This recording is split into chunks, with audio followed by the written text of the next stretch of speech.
tahun awal-awal 2000-an itu kita almarhum Abdul Qadir Usman mengatakan ini perda sakit gitu kan. Yang penting itu sebenarnya kan 3 unsur saja. Yang pertama, bagaimana kita mengingatkan tentang payung hukum pasal 18 B Undang-Undang Dasar. Sementara yang organisasi yang berketua bersektaris itu kan itulah cupak buatan gitu kan, dibikin mengklaim haknya itu. Sebenarnya medium untuk itu kan lahadu di dalam adat awak ya.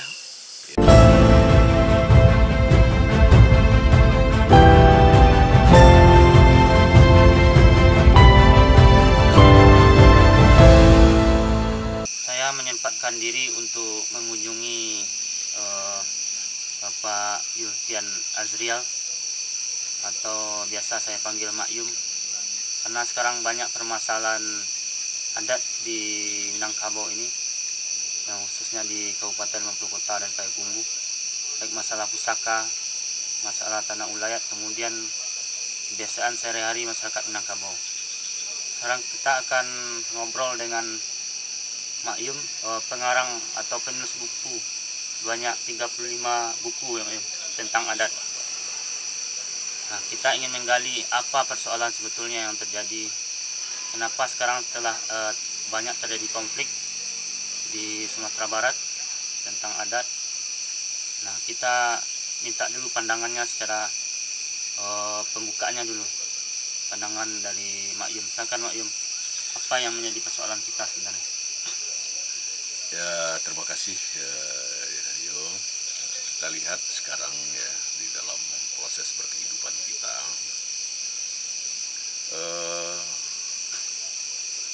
kalau kita lihat dari persoalan-persoalan yang berkembang di masyarakat, tentu sebenarnya banyak hal yang perlu kita garis bawahi ya. Yang pertama, di tahun 2025 ini perlu kita pahami bahwa kita juga telah menjalankan agenda Balik Bernagari itu selama 1/4 abad. Nah, karena kita mulai dulu dengan lahirnya Perda nomor 9 tahun 2000. Sekarang udah tahun 25. Iya. Nah, berarti udah berapa tahun sejak Perda itu lahir? 1/4 abad.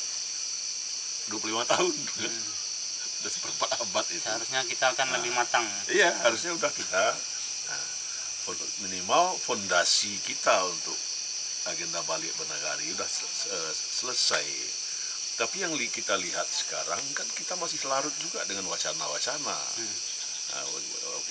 pembahasan hal-hal yang sebenarnya telah selesai di tahapan 10 tahun pertama itu, kan? Nah, tinggal kita jalan. Jadi di mana persoalannya? Persoalan ini karena kita lihat kita Balik Bernagari tahun 2000 itu, itu kita memang dari awal itu kita udah dalam kondisi prematur, gitu kan? Prematur. Segalanya serba kita euforia Balik Bernagari. Euforia reformasi, tetapi kita tidak maknai itu sebagai sebuah peluang untuk benar-benar mengembalikan kedaulatan kita, kekuatan kita yang seharusnya kita benahi, apalagi dengan konteks adat ini. Kenapa sampai begitu? Ya karena sama dengan dibilang dulu tahun awal-awal 2000-an itu kita almarhum Abdul Qadir Usman mengatakan ini perda sakit gitu kan. Ini perda sakit gitu. Dan ini udah 25 tahun dan masih berkembangannya masih seperti itu. Kenapa disebut perda sakit gitu kan? Karena adat ini kan aturan.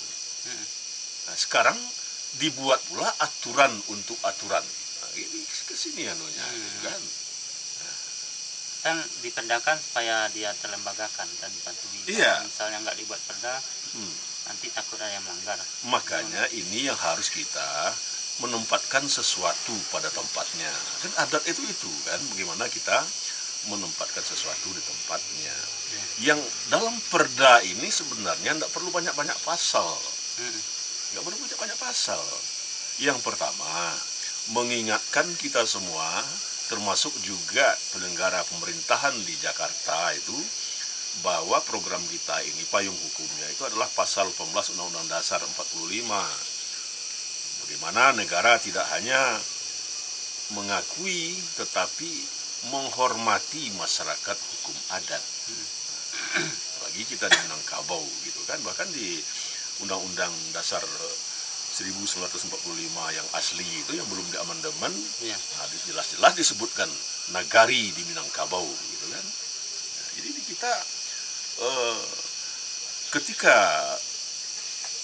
menggulirkan ini, nah ini yang tidak kita matangkan, sehingga banyak persoalan-persoalan itu muncul ya. Contoh, kita menyamakan nagari ini dengan desa di Jawa dan Bali. Padahal desa di Jawa dan Bali itu samanya adalah dengan jorong atau koto di Minangkabau. Sehingga akhirnya kita tahun 2000 itu dari hampir 2000-an desa menjadi 500 nagari. Lebih separuh kurangnya. Lebih kan? Lebih dari separuh itu kan. Nah, kan itu. Makanya dari segi kita anggap politik anggaran aja kita udah kena kan dari pusat itu. Otomatis berkurang dana untuk desa.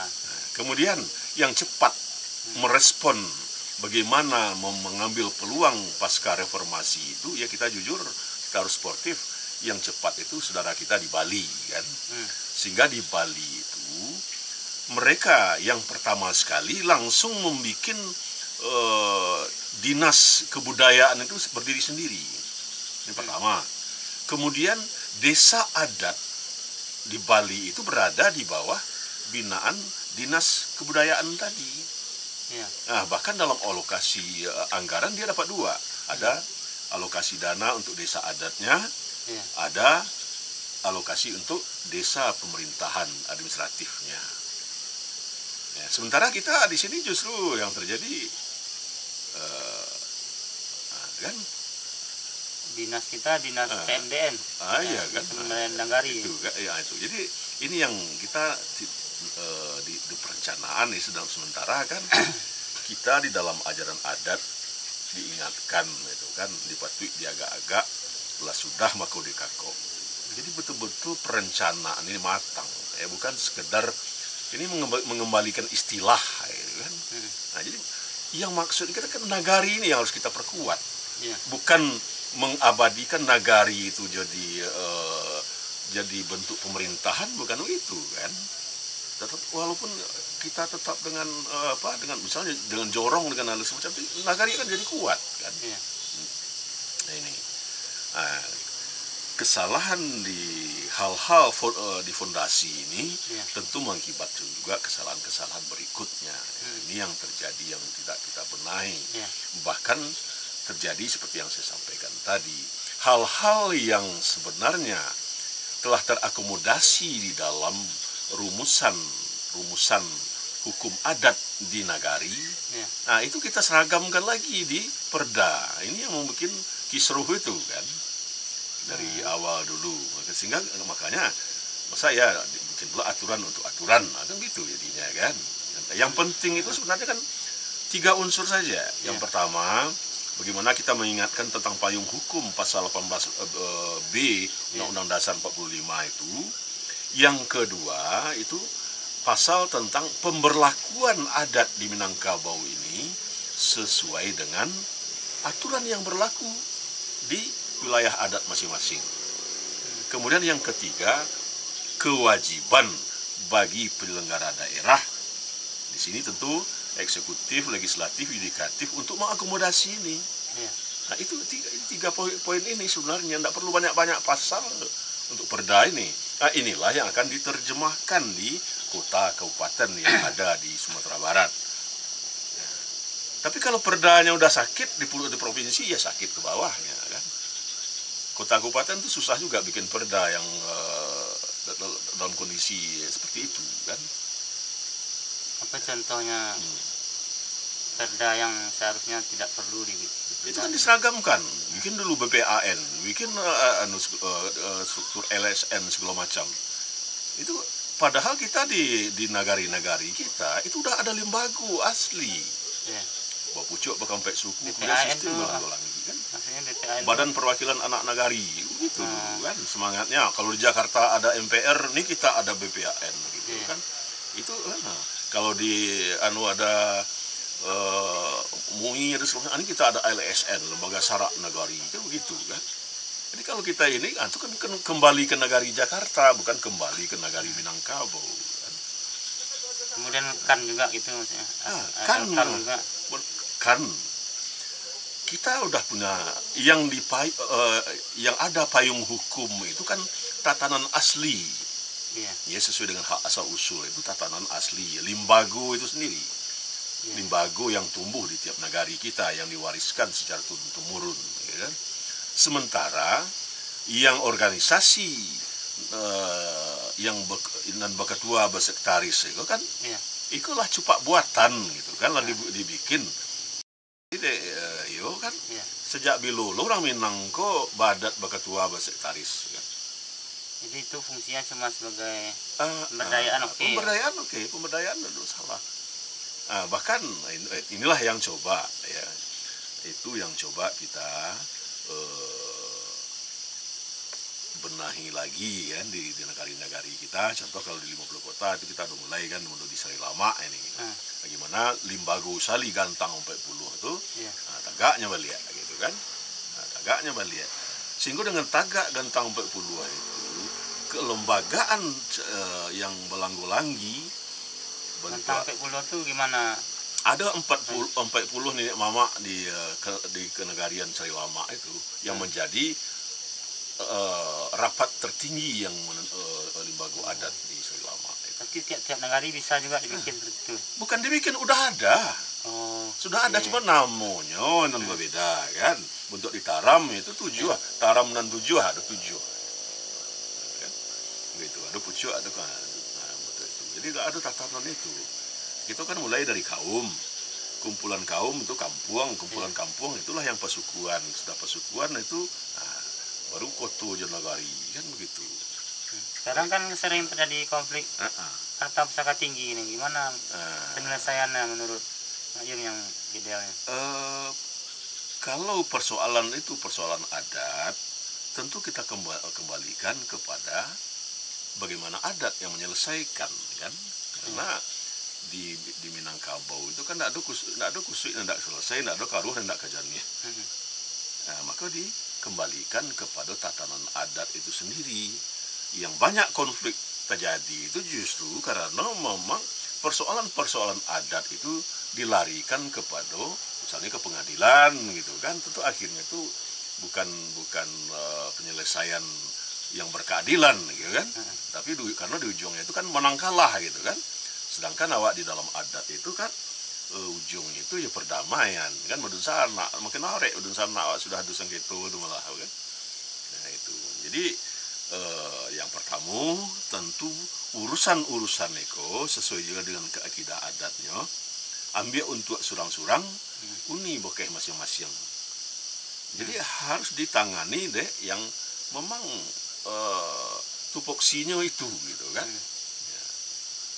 Ya kan kadang tidak selesai juga di tatanan antara nenek mama di limbago adat. Akhirnya ke pengadilan.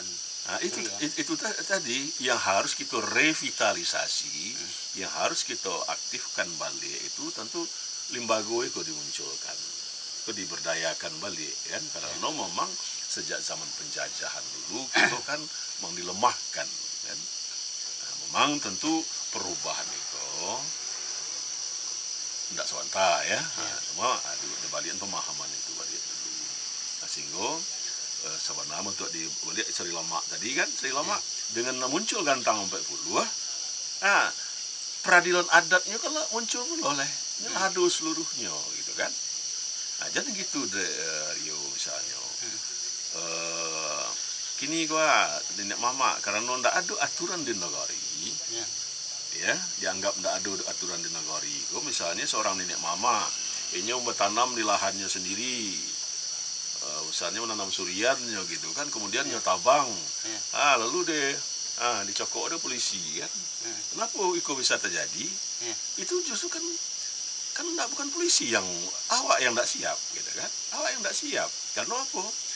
Aturan di negari kan tidak kita munculkan. Ya. Aturan tentang penerbangan tentang nanti diternakkan gitu. Itunya. Jadi sesuai karena itu kinilah bersepakat untuk hadir di dalam bentuk negara kesatuan Republik Indonesia. Tentu kita bahasakan pula dengan bahasa yang dipahami oleh sanak-sanak itu secara umum jako ya. Nah, ketika kita revitalisasi negara adat sebelum tahun 2010 dulu itu kan, itu bahkanlah persoalan-persoalan itu lah dituntaskan di tingkat negari. Bahkan kalau Kapolsek tidak mau beraja, tidak mau memahami masalah adat, malah diganti deh Kapolres deh macam kan gitu dulu. Nah, jadi persoalan-persoalan itu memang balik ke lembaga adat itu. Gitu. Nah, cuma kini itu yang tidak kita berdayakan. Iya. Itu yang kita berdayakan. Jadi kadang persoalannya lembaga adat kan terdiri dari apa? Setiap kaum itu kan, coba Mak Yum menjelaskan dulu lembaga adatnya. Maksudnya gimana ini? Ya, kita sesuai dengan tentu togak nagari, tentu sesuai dengan undang nagari. Undang nagari itu nagari bakampe kan nagari bakarek kuku bakarek dipisau serawit pengorek potong tuo elok kalantai. Nagari bakampe suku berbuah parut kampung benentu rumah godang batung ganai. Berarti mulai dari rumah godang ada tungganai. Nah, kan situ tumbuh limbago tadi itu kan. Kemudian kumpulan dari rumah godang itu kolah kaum. Kaum ditandai dek suku kaumnya kan. Tigo diamu tuh Datuk Naro kan. Nah, ini kaum Datuk Naro. Kemudian kaum Datuk Naro itu berhimpun di dalam kampung. Kampung itu misalnya Picancang gitu kan. Nah, jadi itu ada orang nan metali adat berhimpun di situ, itu kampung, ada tuh kampung di situ. Kan? Nah, itulah yang berarti perkumpulan. Iya. Beko kumpulan dari itu kampung. Itulah pesukuan mereka. Awak kan negari bakampe suku, ada ampek kelompok kampung sako. Kalau luak 50 di siko kan ada suku ampek nenek kan, jambak pitopang salu ketianyi kan. Nah, itu pesukuannya tua. Kemudian Melayu Bendang Kampai Mandailiang kan, Panai itu Domo gitu kan. Itu kan 5 dan 7 namanya di 50 kan pesukuannya. Nah, kemudian Tanjuang, Payubada, Simabua, Si Pisang, Si Kumbang, Picancang, Koto, Piliang, Guci, kan? Dari tempat lain ada Dalimu, ya. Itu maksudnya serumpun itu. Itu yang di pasukuan suku 9 gitu kan. Nah, kemudian Bodi, Ceniago, Singkuang, Supanjang, Sumpadang, Sipak Napa, Balaiman Siang, itu kelompok Bodi Ceniago. Ada ampek kelompok suku di dalam negari. Artinya masing-masing kelompok itulah yang punya limbago masing-masing ya. Itu kan dalam kesatuan limbago. Dan itu limbago keseluruhan itu limbago kelompok suku. Ada ubah pucuk bakampe suku. Kalau awak di luar 50, karena awak di luar 50 kau memakai adat Ketemanggungan kan, adat Loreh Koto Piliang gitu kan. Apa bedanya? Beda? Yang Koto Piliang yang Datuk Ketemanggungan dengan apa tadi? Kalau dalam konteks awak di Minangkabau kan Lareh Koto Piliang, Bodi Ceniago, itu kelarasan. Jadi itu tidak ada hubungannya jo pasukuan Cako. Itu tatarannya adalah konsep kemasyarakatan yang dianut di masing-masing wilayah adat lebih luas Cako. Model makanya kalau ingin mencari adat Koto Piliang, cari di luar 50. Itu lah kan. Kalau mencari adat Bodi Ceniago, cari itu di Agam, gitu kan. Nah, kalau di Tanah Datar itu banyak campurnya kan, ada pisang sekali-kali hutan bagai kan. Nah, itu tuh. Nah, kemudian di dalam struktur limbago, kalau Datuk Temanggungan itu tentunya bapucuk bakampek suku. sesuai jomoto adatnya bajanjang naik batanggu turun dan bebarih dan Oh, bebaik. jadi yang istilah pucuk nih cuma ada di Koto Piliang. Koto Piliang. Koto Piliang. Kalau yang di Bojonegoro tidak ada. Ini istilah pucuk tagerai namanya istilahnya situ. Kalau pucuk bule atau pucuk tagerai artinya langsung sampai suku itu menjadi pimpinan bersama. Ini kan kolektif kolegial kan. Nah, pun di wilayah yang ada yang memakai konsep body Caniago, konsep Koto Piliang, itu yang pucuk sendiri bukan nyolo, yang bersidang kan tetap andiko. Yang memimpin mengatur jalannya sidang sejujurnya kan. Kalau ada melenceng, baru nyoba tingkah gitu kan. Nah, yang aktif tetap sejo andiko. Andiko itu maksudnya apa ya? Andiko kan andika, ini penghulu pelaksana. Nah, penghulu pelaksana yang hadir bentuk tadi itu kan kalau di Sri Lama kan gantang sampai puluh itu kan. Jadi kalaupun ada misal konflik tanah, misal tanah pusaka tinggi yang mau dijual mungkin seperti yang terjadi sekarang ini, itu tidak bisa penghulu pucuk itu menjual sendiri gitu. Artinya kan harus kesepakatan yang lain juga. Kalau masalah jual beli tentang harta pusaka tinggi itu sebenarnya ketentuan itu final. Apa ketentuannya ya? Jua indak dimakan bali, gadai indak dimakan sando. Belum pernah diamandemen sampai kini. Cuma beroknum-oknum aja yang mengakali, menunggangi gitu. Yang ingin menzalimi amanah dari nenek moyang. Kalau jatuhnya secara sara itu kan itu adalah wakaf yang diperuntukkan bagi kaum. Nah, itu kan diperuntukkan bagi kaumnya. Nah, sehingga jadilah orang Minangkabau itu punya ladang amal jariah dan bisa diturunkan dari generasi ke generasi. Artinya yang dapat amal jariah itu indah hanya nan mewakafkan pertamu untuk kaum itu, awak nan menjalankan amanah merawatnya tetap tetap bisa dimanfaatkan. Itu. Jadi memang tidak ada itu yang membuat lari dari adat tadilah yang membuat muncul persoalannya. Artinya alasan untuk menjual nih ada ketentuannya yang diatur ketat gitu. Iya. Seharusnya kan ini pengadilan negeri dengan BPM harus paham itu kan. Iya, ibaratnya di dalam konteks koko gitu kan. Jua indak dimakan bali, gadai indak semakan sando, artinya tidak ada alasan apapun. Karena ibarat ketika beberapa orang itu benteng. Tapi ada istilahnya untuk pendidikan, pandam kuburan, kemudian untuk menikahkan anak gadisnya. Bisa kita preso cie. Pertama misalnya rumah godang ketirisan, memang kan bisa terjadi. Itu malu besar kalau orang yang mengerti adat rumah godangnya sampai ketirisan, itu malu godang tidak saja orang yang punya kaum yang punya rumah, tapi orang semando satu malu kan. Artinya dia rumah itu gitu kan. Tidak situ saja sanak-sanak dari orang semando satu malu masa sampai amaknya tidak mungkin terjadi itu kan kieh di dalam adat. Alai maik terbuju ada di rumah misalnya, memang orang awak ke orang kapi tidak orang Islam gitu kan itu kan fardu kifayah. Maka tidak mungkin terjadi kalau orang paham dengan adat. Sangat sulit terjadinya. Iya, apalagi untuk batagak gadang. Karena itu adalah ikrar untuk bahasa kaum kami lah bisa duduk sama rendah tagak sama tinggi dengan yang lain-lain. Tapi dengan cara menggadai, habis mainnya kan. Karena kebesaran itu kan lopeh dari utang piutang santoso dari nojo malu orang elok selendang dunia. Itu syarat untuk batagak gadang, syarat kaum malah. Merdeku kaum Jadi kalau bersih belum berdaulat kaum belum layak untuk batagak gadang. Terus penentuan gelar sako ini ada enggak ketentuan khusus untuk yang bisa menjadi penghulu itu? Tentu saja. Jangan untuk tadi untuk yang diangkat jadi pemimpin di dalam kaumnya sendiri harus memenuhi persyaratannya. Syarat berdirinya kaum jago kan. Nah itu baru masuk ke figur-figur yang menjadi pemimpin. Dan itu kan tidak cek penghulu saja dengan perangkatnya. Cuman kan itu kita lihat kan masih banyak yang abai terhadap itu.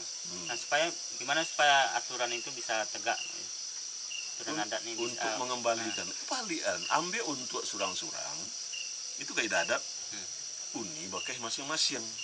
Kalau urusan-urusan ikoko tentu dibalian ka yang punya haknya. Kinilah di kakoknya kerajo dan lain tentu yo ibaratnya bentuk di dunia pendidikan awak misalnya gitu kan. Nah, kan ada situ tuh PGRI, ada dinas pendidikan. Yang walaupun ini sama-sama guru, tapi tentu tidak mungkin lah PGRI itu yang matur pengangkatan guru, matur mutasi guru, matur kurikulum, tidak mungkin. Karena itu tupoksinya dinas pendidikan. Nah, begitu kan? Maksudnya PGRI ini ibaratnya seperti KAN gitu ya? Ya bisa, KAN itu kan? Ya, itu organisasi profesi kan? Nah, organisasi profesi itu. Bukan perwakilan dari kaum masing-masing, enggak kan? Yang perwakilan dari kaum masing-masing itulah limbagu tadi.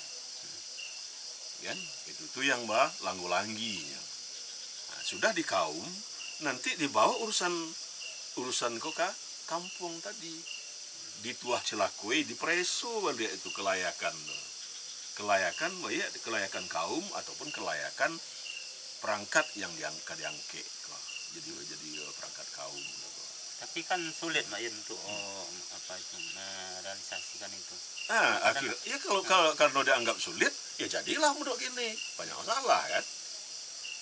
Karena enggak diikuti adat gitu. Pertanyaan orang awam nih Mbak Yun, kan kenapa nggak dikodifikasi atau dibukukan aturan adatnya Mbak Yun? Kemudian Ranji dikodifikasi semuanya, Pusako Tinggi juga dicatat gitu. Jadi tidak bisa orang sembarangan mengklaim haknya itu. Sebenarnya medium untuk itu kan lahadu di dalam adat awak ya. Itulah fungsinya peti bunian di dalam adat. Di dalam bakompek suku Ceko ada yang macik peti bunian, ada nan pemuncak adat, ada pasak kunci, ada pasak kungkung, ada pasak julujua, ada peti bunian. Kan itu tugas di dalam kompek di lembaga tadi. Nah, maka yang seluruh dokumen ikulah yang di peti bunian. Cuma kalau dulu peti orang bunian tuh baru apa tuh fungsinya? Peti bunian kok ikulah arsip seluruh hal yang terkait dengan kok yang berkewajiban mengurusnya harus tahunya itu kan? Memang udah ada itu. Ada. Cuman kini menurut tadi istilahnya kodifikasi. Nggak ada alas kalau selagi memperkuat, memperancak, nggak ada persoalan. Lebih baguslah kini kalau tuangkan dalam bentuk tertulis, lalu bentuk cako dipernahkan, gian loka ke kepolisian, ke pengadilan, kok aturan kami. Makanya ambo akhir-akhir kok kan dari selalu menganjurkan kesana-sana awak di perhatian negeri. Benahilah balik bari balobeh masing-masing. Bari balobeh itu kan semacam anggaran dasar anggaran rumah tangga plus itu.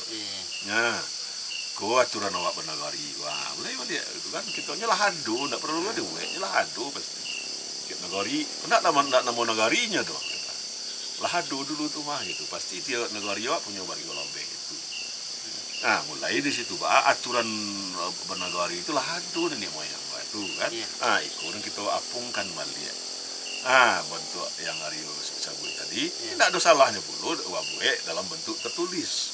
Kita kan kini buku bari balabeh di selama kita buat tertulis kan. Bentuk ditaram kita buat tertulis itu. Kan? Jadi masing-masing negari ada masing-masing. Masing-masing wilayah adat itu. Nah, jadi tidak ada persoalan. Ya itu kan cepat buatan itu. Jadi namanya cepat buatan itu elok semua dipakai, buruk semua dibuang gitu. Tidak ada persoalan.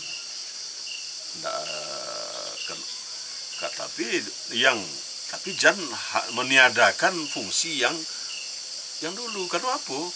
Dulu orang masyarakat Minang itu karena berdasarkan beson di Kasara itu paling takut makan hak orang itu gitu kan. Sehingga betul-betul dijago, dikawal itu kok. Aturan-aturan bernagari termasuk masalah yang takawut segala macam gitu kan. Di dalam kaum itu pula, di dalam kaum tuh adalah yang memecik arsip-arsip kok gitu kan. Nah, do setiap di kampung itu bulu, di kota itu bulu, di nagari itu bulu, ada seluruhnya kan. Nah, ikulah yang wak perankan beli itu. Ya kalau iko kok, makanya kan seluruh konsep transaksi di Minangkabau itu kan tahu-tahu. Diketahui indak saja yang bersangkutan, tetapi juga perangkat-perangkat adat lain itu mengetahui itu. Ketika terjadi sesuatu transaksi itu tadi, perubahan hak gitu kan. Oke, sekarang kan ada program sertifikasi dari pemerintah pusat, Ya. itu apakah bagus untuk tanah pesaka tinggi ini atau gimana, apakah berisiko nanti? Mungkin niatnya bagus ya. Nah, kalau itu tujuannya adalah untuk pendataan ya, pendataan itu. Cuman di dalam praktek kan justru itu banyak dilarikan keluar daripada konteks adat itu sendiri. Contoh mengatasnamakan seseorang misalnya kan, dari penghulu misalnya, itu kan rawan jadinya gitu kan.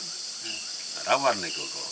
Nah, ikulah yang dulunya sebenarnya lah dari masuk-masuk sebelum kok, memang ada dua model sertifikat itu di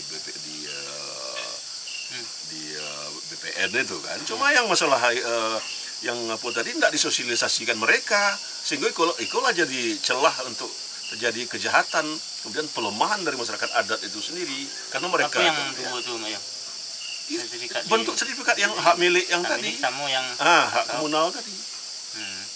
Aduh itu cuman itu kan yang tidak disosialisasikan. Jadi maklado itu ya, cuman sehingga akhirnya digiring jadi atas nama pribadi. Ini ikulah yang konflik, kan? Karena akhirnya anaknya pun merasa, anak seorang penghulunya merasa punya hak, lo kenapa paknya situ atas nama kan, gitu. Itu yang harus hati-hati. Makanya kalau memang targetnya adalah pencatatan penertiban administrasi, maka ada salahnya pun administrasi itu di lingkungan lembaga adat itu sendiri. Nah itu tuh kecil tadi, Iko yang harus difasilitasi deh penyelenggara daerah gitu kan. Nah, itu yang harus difasilitasi. Kalau istilah-istilah dalam itu apa aja Mak Yem? Kan ada juga yang istilah Malako itu apa maksudnya? Itu di dalam adat Minang ya seluruh sebenarnya dasarnya kan kata adat awak bersandisara, seluruh manusia itu kan badun sama. Apalah yang memang lahadu tali adat gitu kan, sehingga ketika di suatu daerah itu dulu menjanjikan untuk berkehidupan, maka itu datang sanak-sanak dari tempat lain. Maka di dalam adat bentuk cako ketika lahadu kampung Piliang misalnya, kampung Ceniago, maka orang Ceniago di tempat lain tentunya menopek ke Ceniago dan dari situ. Kan, karena nyolah batali adat. Yang sesama sesuku. Ya betul itu. Kalau yang beda suku tidak bisa Malako. Tentu punya, karena yang kok orang kalau diselusuri, bentuk cako magacian. Urang dan 9 tadi misalnya kan, Tanjung, Paiboda, Simabua, Sipisang, Sikumbang, Picancang, Koto, Piliang, Buci itu. Itu kalau disusuri baliknya ranjinya sobok balik. Nah gitu. Itu makanya bukan inyo ke tempat lain. Nah, kan. Makanya aku adalah pendekatan di situ kan. Tanjung, Paiboda. Kalau ndak ada Tanjung di situ, inyo ke Paiboda dulu. Alun buliah, inyo langsung ke Piliang atau ke Picancang lagi gitu kan, karena nyo Tanjung, nyo serasuk istilahnya dalam adat. Nah makanya kalau Tanjung aja Paiboda dulu, Sikumbang aja Picancang, kan Simabu aja Sipisang, Koto aja Piliang, gitu. Kalau Malako tuh karena dia pindah gitu, pindah domisili atau gimana? Iya bisa menjadi itu aja menjadi anak nagari di situ nya. Tentunya kalau awaknya ada ketentuannya beko kan. Misalnya contoh awak di luar 50 lah. Nah itu awak cuma mencari mama di tempe sesama luar 50 lah kan. Nah cuman kalau istilah bamama dan sona itu dari luar lain, misalnya dari agam gitu kan. Atau bahkan dari luar Minangkabau sendiri kan, nyoba mama itu kan melokok itu kan. Oh bisa juga kalau dari luar. Bisa lah. Kemudian itu kan sanksi-sanksi adat ini kan banyak. Misalnya ada orang yang ketahuan mencuri atau melakukan perzinahan dan sebagainya. Itu gimana memperlakukannya sekarang? Karena tidak terkodifikasi tadi, jadi kadang sulit kan. Ada pertentangan dengan hukum positif kita. Sebenarnya itu tadi ketika kita lah merumuskan rumusan kok ayo bahkan rumusan itu lah ada sebenarnya kan. Bahan nenek moyang dulu menyikapinya. Nah, dan itu membahasakan dengan bahasa kekinian tentu tidak masalah tuh kan. Itu yang perlu kita tuangkan di dalam pernak tadi kan. Sebenarnya kesepakatan nenek mama itu sendiri telah kuat. Tapi untuk intern kan. Tetapi Wiko karena kita berada di tengah peradaban negara Kesatuan Republik Indonesia, itu kita ikuti bahasa yang berlaku umum itu. Nah, makanya itu yang perlu dipernakkan masuk ke lembaran nagarian. Nah, itu itulah wajib dulu dek polisi, dek kejaksaan, dek pengadilan untuk menegakkan itu gitu kan. Tapi kalau ndak gitu kita munculkan itu apa lah jadi dasar dek polisi, apa yang jadi dasar dek pengadilan, dek kejaksaan gitu. Nah, itulah perlunya gitu kodifikasi tadi. Karena kondisi kekinian itu kan. Dari semua persoalan yang ada sekarang, Yum, kira-kira apa yang perlu kita lakukan supaya tidak terjadi lagi konflik dan masalah-masalah lain? Iya kan, udah diajak tuh dari kearifan nenek moyang awak. Kalau sasek di ujung jalan balik gitu ke pangkanya. Balik ke pangka tentu kita duduan. Balik edok cek makonyo. Balik yang tadi makonyo kita munculkan balik melobeh jako.